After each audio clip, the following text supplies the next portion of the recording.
Forged in Fire, the world's toughest commando selections. You think your workout is tough?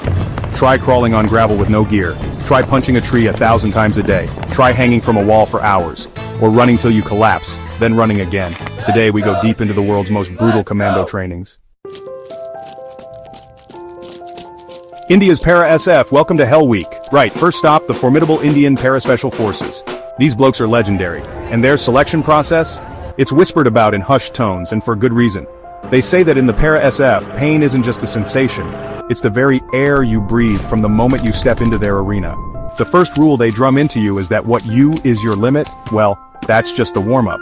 It's about pushing past that, then pushing again and again, until the old you is shattered. Every single recruit, every hopeful warrior, must stare down the barrel of a selection process so utterly extreme, so relentlessly punishing, that it's earned the infamous moniker Hell Week, and trust me, it lives up to the name.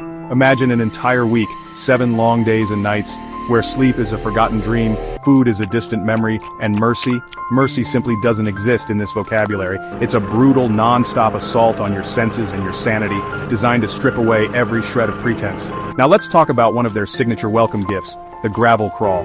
Picture this. You're on your belly, on a path of sharp, unforgiving gravel. No hands allowed, no knees to give you purchase. Just your elbows, digging, pulling, dragging your exhausted body forward, inch by painful inch. The sun beats down, relentless, baking the ground, baking you. The gravel, it's like a bed of jagged teeth slicing into your skin, embedding itself deep. Every movement is agony. Your elbows are raw, bleeding, your forearms scream. The dust chokes you, mixes with your sweat and blood. And the pain, it's a constant companion, a roaring fire that never ever subsides. It's designed to break you, to make you question every decision that led you to this point. But for those who endure, it's the first taste of forging an unbreakable will. China's iron fist, tree punching, and static torture. Now, let's journey east, into the disciplined and often secretive world of China's special forces.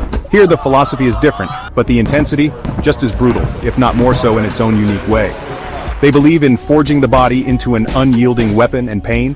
Pain is just a daily lesson, a routine to be mastered. It's where human fists meet unyielding nature and resilience is hammered into the very bone. One of their most iconic and frankly wince-inducing training methods is tree punching. Yes, you heard that right. This isn't some ancient mystical tradition, it's hardcore practical conditioning. Young soldiers day in and day out will strike solid hardwood trees, not once, not twice, but 1,000 times a day. Imagine the impact, the shock reverberating through your knuckles, your wrist, up your arm. Initially, it's pure agony, but over time, something incredible or terrifying depending on your perspective happens.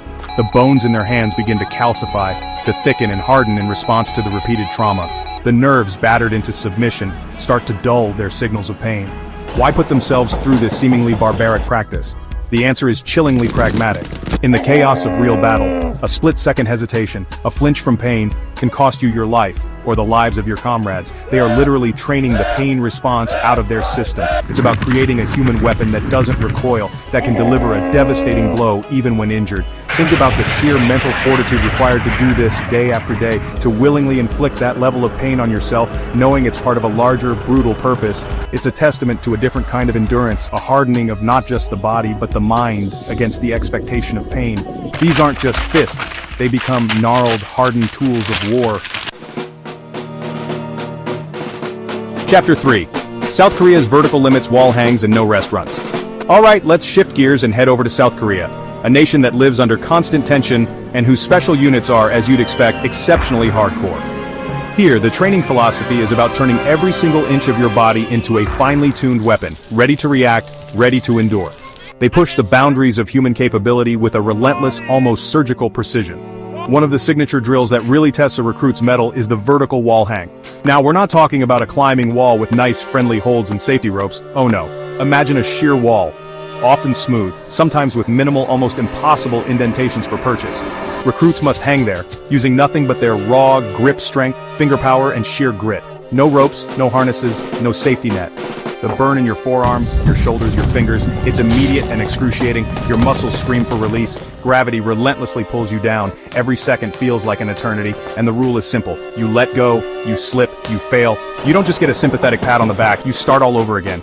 It's a brutal lesson in perseverance and the power of an unbreakable grip, both physically and mentally. Chapter 4, North Korea's Shadows, the controversial cliff drills. Now, we venture into the shadows, into the most secretive and perhaps the most unnerving of them all, North Korea's special forces. Getting reliable information out of the DPRK is notoriously difficult, but what little we do know, often through defectors or rare, carefully curated state propaganda, paints a picture of training that is as brutal as it is ideologically driven. It's a realm where fact and terrifying fiction often blur. One of the most talked about and visually shocking aspects of their training involves cliffhang drills. And when I say cliffhang, I mean it in the most literal, terrifying sense.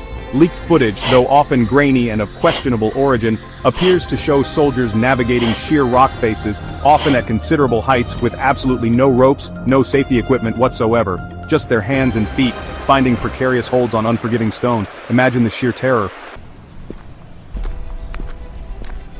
Chapter 5, The Universal Language of Pain, a Rite of Passage.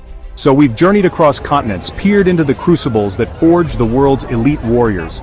From the searing gravel paths of India to the icy resolve of China, the vertical challenges of Korea, and the shadowy extremes of the North. And in every single one of these diverse cultures, in every corner of the globe where warrior traditions persist, one undeniable truth echoes. Pain is a fundamental rite of passage. It's not that these soldiers, these instructors have some sadistic love for suffering. That's a common misconception. No, they embrace pain, they utilize it, because pain in this context serves as a powerful, almost alchemical purifier. It's a filter, a brutal, uncompromising sieve that separates the merely strong from the truly indomitable. It burns away the superficial, the ego, the self-doubt. Pain has an incredible way of stripping you bare, of revealing your true essence. When your body is screaming, when your mind is begging for relief, when you feel like you have absolutely nothing left in the tank, that's when your real character emerges. Are you someone who crumbles, who gives in, or do you find that hidden wellspring of resilience, that spark of defiance that says, not yet, I can take more? Think about it. The gravel tearing at flesh in the Indian heat, the relentless thud of fists against unyielding trees in China, the searing burn of muscles hanging from a Korean wall. Each of these acts, while culturally distinct, shares a common purpose. They are designed to push individuals beyond what they thought possible, to shatter their perceived limitations and rebuild them stronger, harder, more focused. These men and women who volunteer for such ordeals, they aren't just being trained in the conventional sense. They are undergoing a profound transformation, a rebirth. Incredible, isn't it? The sheer extremes these individuals are willing to endure. The absolute limits of human resilience being tested and redefined every single day. We've seen just a fraction of what goes into forging these elite warriors, but it gives you a profound respect for their dedication, their grit, and the iron will that sees them through. It's a world away from most of our daily lives, but the spirit of survival is something universal. These brutal training grounds are more than just physical tests. They are psychological battlefields where the mind is the ultimate weapon. It makes you wonder about your own limits, doesn't it? What hidden strengths do you possess that you've never had to call upon? It's a sobering thought and a powerful one. The world of elite forces is shrouded in secrecy, but the human spirit they showcase is a testament to what we're capable of when pushed to the absolute edge. These stories of endurance, of pain, of transformation, they're not just about soldiers, they're about the incredible potential that lies within us all, waiting to be unlocked by challenge. So here's the question. Which of these brutal trainings could you survive? Let us know in the comments. And if this shocked you, there's more history hiding in plain sight. Subscribe to Quirky Historian, Unreal History. New videos every week.